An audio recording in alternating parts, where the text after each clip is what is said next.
সেইটোতো আমি ইলেকশ্যনৰ যিটো নিয়ম নীতি সেই হিচাপত আমি চলি যাব লাগিব। কোড অফ কণ্ডাক্ট যেনিবা আজিৰ পৰা ঘোষণা হোৱাৰ পিছত ইলেকশ্যনৰ যিটো নিয়ম নীতি সেইটো আমি মানি চলিব লাগিব।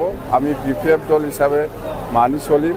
दा बिथांमोना जोंनि दाबिखौ मानिनानै 9 एप्रिल 2026 मायथाइयाव जे बिसायख'थिखौ खुंनो लाबाय बेखौ जोङो जोबोद गोजोननाय मोनदों आरो बिथांमोनखौ जों धन्यबाद होदों। MLA इलेक्शन बा फैगौ जोंनि आसाम बिधान सभानि इलेक्शन बेनि डेटखौ फोसावबाय आरो बेनि सायाव जोंनि हाग्रामा सार आरो जोंनि राजु नार्जारि सारा मा फोरमायदों BPF आरो UPPL दोलोनि जानानै। दा नोंथांमोनहा नायलांबानो जाबाय आरो जोंना बिजाथिफोरनि मुंखौ माला रिभिल खालामगोन बा माला फोसावगोन बेखौ बिथांमोननि खुगानिफ्रायनो खोनासंबानो जाबाय।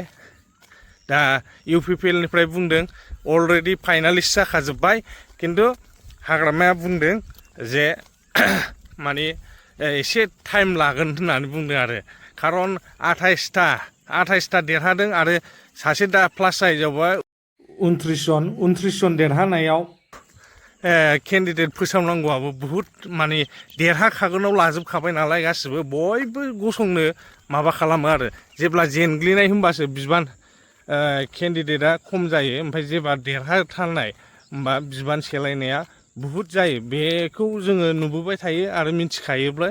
दा नोंथांमोना नायलांबानो जाबाय मा बुंदों बिथांमोना।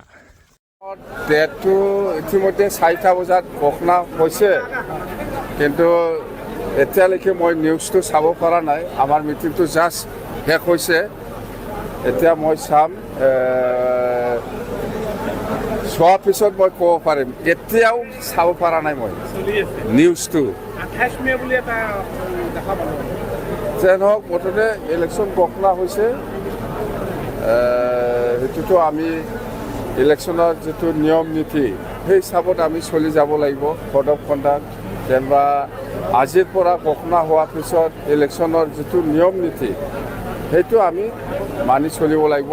আমি BPF দল হিচাপে মানি চলিম আৰু নিশ্চয় মই নিউজটো চালে গোটেই কথাটো ক'ব পাৰিলে হয়।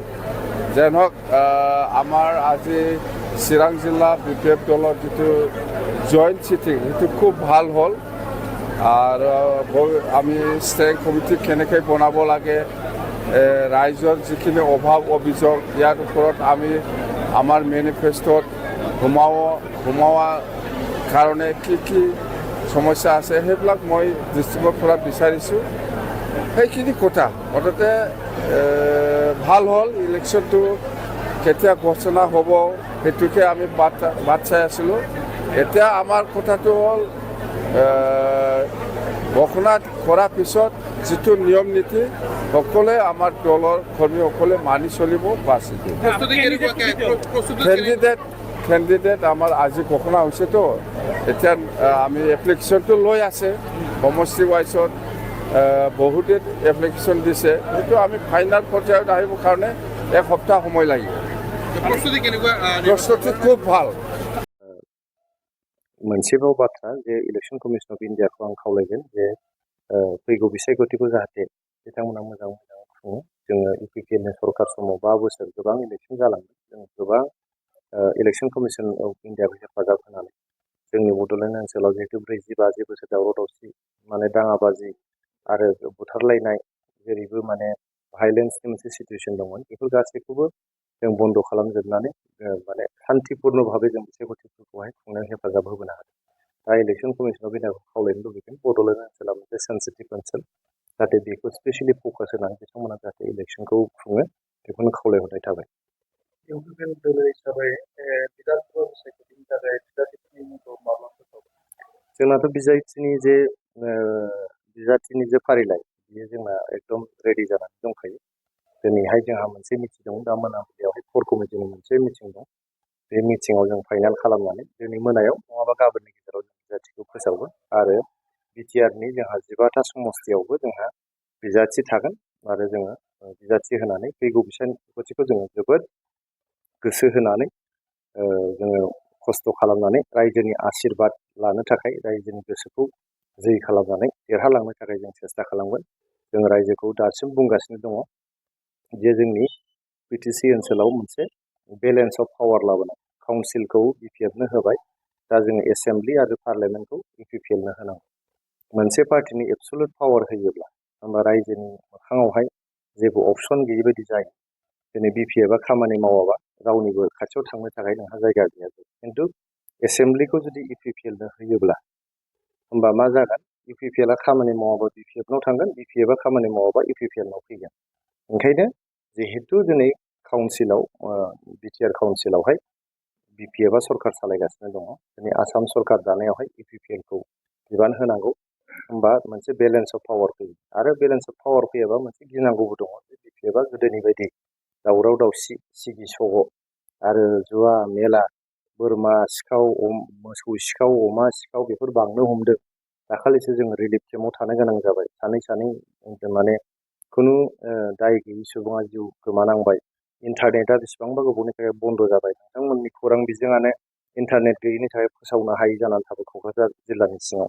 गतिके बेफोर माने मोनसे हान्जानि एबसुलुट पावार होनायनि थाखाय जादों होननानै आं सानो। बेखायनो एइबार एसेम्ब्लियाव रायजो राजाफ्रा गावनो गाव साननानै जे जोंनि थाखाय इउपिपिएलखौ एसेम्ब्लियाव फाथायहरोबा गाबोन जुदि बिपिएफआ खामानि मावाबा जों इउपिपिएलआव थांनो हागोन। बे मोनसे अपसन बायदि दोननो हागोन होननानै आं सानो। फैबाय थानाय बिधान सभा बिसायख'थियाव नैबेयाव स्पेसियेलि बिटिसिनि मोन 10 जिथु बियाब दङ, बे बियाबाव माबायदि मोगा मोगि जागोन जिहेतु बेयाव खुंथाइ दोलो दङ, बिपिएफ दङ,